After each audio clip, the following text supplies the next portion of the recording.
Hello everyone, Absent Friend here, and we're back with our next Disney Villainous Advanced Strategy Guide. Today we'll be exploring Jafar, so stick around and check it out. Remember, thumbs up if you like the video, subscribe to the channel, and ring that bell to be alerted when new episodes are available.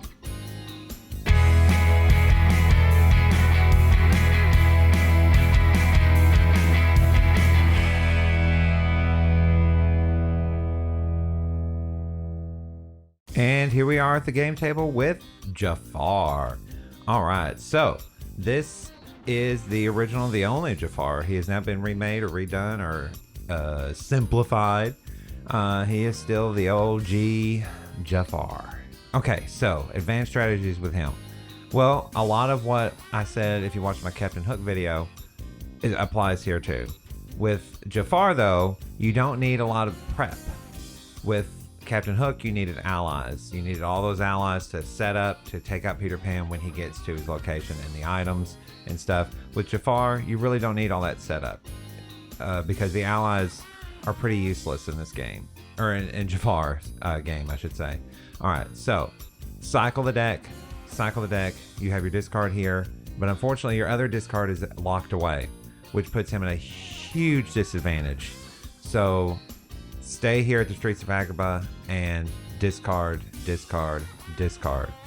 And honestly, the last time I played as Jafar, I kept going back and forth between these two locations because I was trying to keep my opponents busy by fading them, so I didn't have to worry about if I had a slow deck. And they were busy trying to recover from being faded, and they didn't really fade me very much, which is strange. Maybe they should have, because they at least covered this up if they had.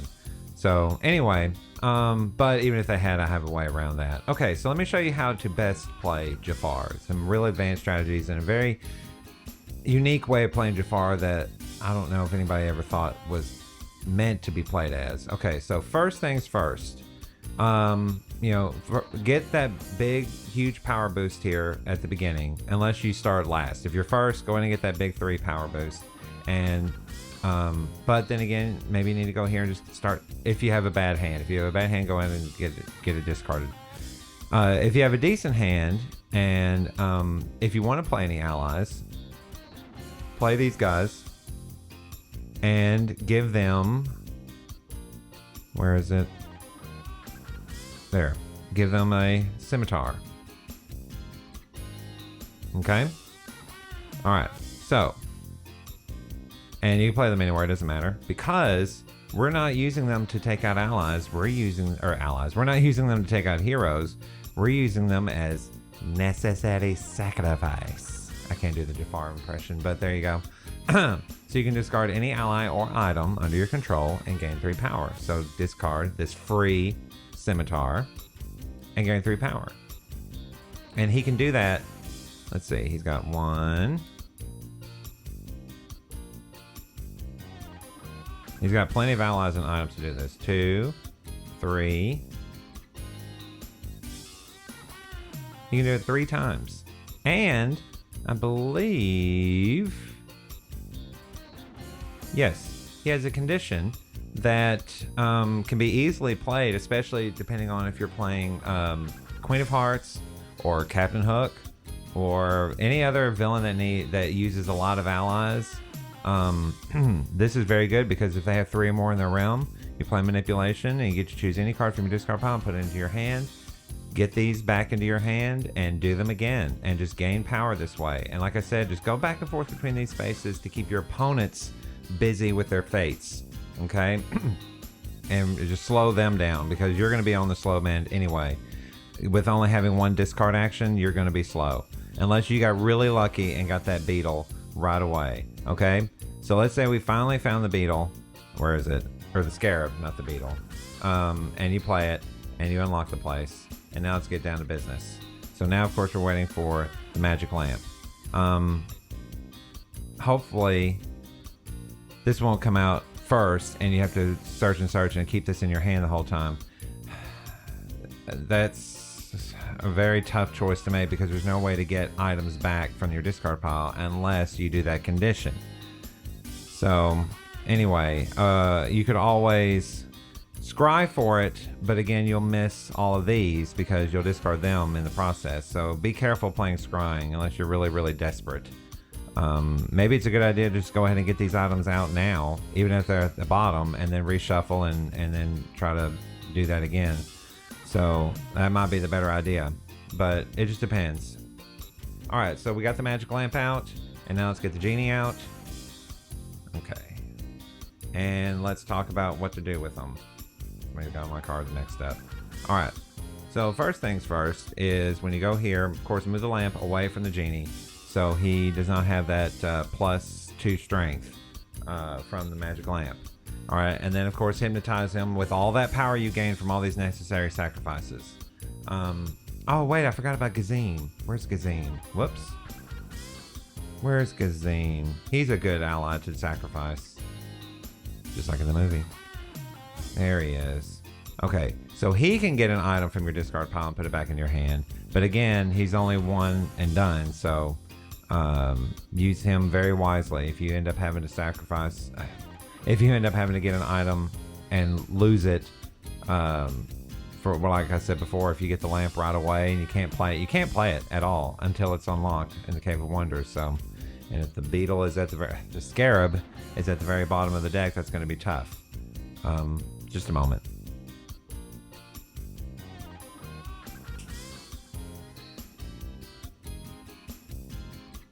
Sorry, my cat really, really does not like it when I'm recording my show, and he does everything that he possibly can to disturb me or start destroying stuff. There's so many other things in this house he could destroy, but he decides to start destroying the stuff that I need. He's knocking over lamps, clawing at me like he's doing right now, and then just now I just caught him trying to do a National Lampoon's Christmas Vacation cat thing, and trying to scratch up one of the wires to the lights I use. So if you see the lights flicker and you hear a cat scream, that's what that was. Hopefully he won't do that. Anyway, sorry about that. So hypnotize. We got to hypnotize. And also, if you get these and you're not ready to hypnotize them, just discard them. But there's another item that he has to play, and you need to get to it quickly, and that is the snake staff. Play that and keep it out at all times. Activate it anytime you need to get a hypnotize back, and then use that to hypnotize the genie, of course, as you're supposed to do, and get that lamp moving. But let's talk about something else. So, if we sacrifice all our allies and all our items, what are we going to do? Oh, and another item that you can easily sacrifice that I don't miss at all. I mean, unless you can play it strategically, like if you just get very, very lucky and you come over here to play it, and then you go somewhere else to activate it and play a hypnotize, you can activate it to lower the genie down to 4, and then you only have to play 4 power to hypnotize them. But, you know, if you've got enough power, who cares, right? But you could easily use this item to sacrifice to get more power, and that's usually what it's best for. Hang on, it'll come to me. Wait.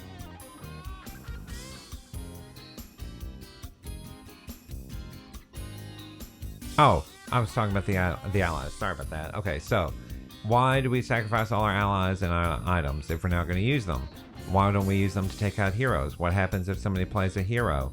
For example, this lady here, or this carpet there, or this tiger there, and blocks all of our actions. What are we going to do? I mean, look at this. We can play cards here and here. We can go here and fate, but that's it, or vanquish.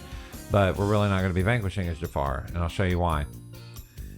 We are going to hypnotize everybody, okay? So again, if you've been doing the sacrificing, you should have quite a bit of power, all right? And P.S. Don't play Jafar if you're playing against Prince John, because you need a lot of power to make Jafar successful. And if you have all this power stored up, Prince John will take advantage of you big time. So if somebody else is playing Prince John, don't pick Jafar. Where was I going with this? Okay, hypnotize. So we're just going to hypnotize everybody. So take 3 power, hypnotize Jasmine, bring her down here, use the staff, bring it back. And then hypnotize Raja, because when Jasmine is in the realm, Raja is 6 instead of 4, so you got to be careful with him. It may be a good idea to just defeat Jasmine if you can with your snake. A snake? Am I? Where is it? Yeah. So you might need to use that to defeat Jasmine instead of hypnotizing her, because she still keeps you keeping you from drawing less cards. Keeps you from drawing more cards is what I meant to say. So actually defeat her with this effect, or if you happen to have an ally that can do it, then do it. But anyway, as long as she's out of the realm, then Raja, hypnotize Raja, or I guess you could use the snake form on him. So again, you can either hypnotize or snake card. That's up to you.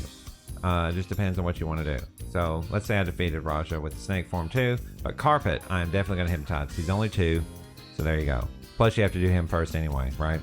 And hypnotizing means you defeat a hero. So you have to defeat Carpet or hypnotize Carpet first. But I always hypnotize Carpet because he could come back and mess me up. So if I keep him on my side in my realm, he can't be fated. He can't be played as a fate again. Same thing with where's Abu? Abu and Aladdin. Same thing with those two. Okay, just hypnotize them, bring them down here, and you never have to worry about them again. So hopefully if you fate like crazy to the other people and they're like, stop fating me, and they fate you and get these people out early, you know, these people are pretty much useless. Once they're out in the realm, there's nothing that they can steal. They can only steal items when they're played. So never defeat them. Always hypnotize them, and the Carpet. The others, you can hypnotize them if you wish, or you can play them if you wish. The only one I recommend defeating is Jasmine. Always defeat Jasmine. Never keep her in the realm, so you can keep getting those extra cards from the Scarab Beetle or whatever. Okay. All right. So, and then of course I talked about the Genie and how to take care of him. Let's talk about some combos here, because I didn't really talk about combos with Captain Hook, and I should have.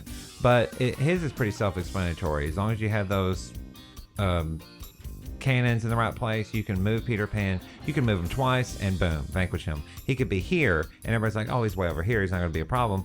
Go over here. You have the ingenious device here. Move him 1, 2, and defeat him. And game over. So, yeah, definitely use that. I meant to say that on Captain Hook, so I apologize. But with Jafar, he has some interesting combos. Let's get these heroes out of the way. All right, so let's say you come here, you play the magic lamp, and you get the Genie, and then you just want to go ahead and move the magic lamp and get it out of the way, okay? Let's say you have a hypnotize, you have enough power, and then you come over here on your next turn, and you can bring them down. However, between that turn, you could very easily get fated, and the Genie could get 3 wishes, or something, or someone could come along and steal your lamp. All right, so that's one combo that you can bring them down, but as you can see, it can be broken. However, there's another combo that you could do, but you have to be in this location to do it, okay? The only prep is to get that hourglass set. Where is it? Come on. If you have the hourglass set, then you can come here, and hopefully it's not covered. If you can activate the activate the hourglass, and then play for your first card. Play, where is it?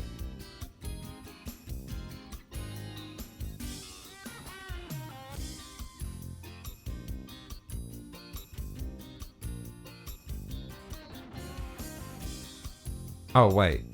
Well, you could do that. However, I have a better idea. Okay, so play the hourglass. Actually, play it here. It doesn't really matter where he goes. Just play it here, okay? All right, so you get here. No, I misspoke. What am I doing? Get it together. Here we go. Sorry about that, folks. Okay, so I'm getting ahead of myself. Okay, so you play. You start your turn. You already have the hourglass there. It's already unlocked. The Genie's not out yet. Okay. All right, so we play the lamp. The genie comes out. Okay. We activate the hourglass to negate the +2 that he gets. And then for our second card, we play Hypnotize, pay the 6 power, and get him down here. Okay? That's one combo. Here's another combo that again requires a prep move. Alright? And that is with our lovely friend. Where is he? There he is. Okay. So put him down at the Cave of Wonders. And then, we don't have Genie yet. Play the lamp. For your, at the Oasis, for your first card, play the lamp. There's the Genie. Activate Iago, which costs you a power. Move him and the lamp there. Okay. And then play your Hypnotize, and it's 6. So it's either with the hourglass, activate it to reduce him, or if Iago's out, do this and activate him to reduce him down to 6. You can't do both, activate Iago and the lamp, the hourglass, so it's one or the other. But yeah, just be prepared to play 6. Now, if you don't have that option and you built up plenty of power from sacrificing everybody, then use 8 and just get it done. You want him hypnotized as quickly as possible, because the more power the more strength they put on him, the more power you're gonna have to pay to get him down. But that might not be a problem. Maybe you've stored up enough power throughout the game to get him down here.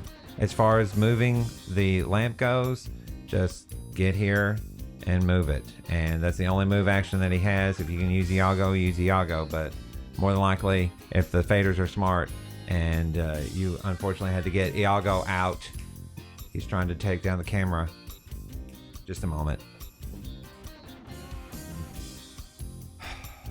Anyway. Cat, I swear. If y'all saw a little bump there, let me check and make sure he didn't bump it too much.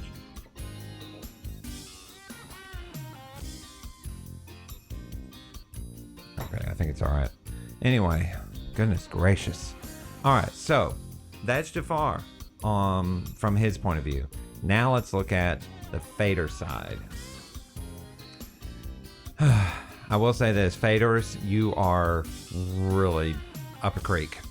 Okay, so let's just say if Jafar is smart enough in doing the strategy that I said, then if your first action gets this, then go ahead and play these weak heroes and cover up that fate action, so at least he can't fate you too much.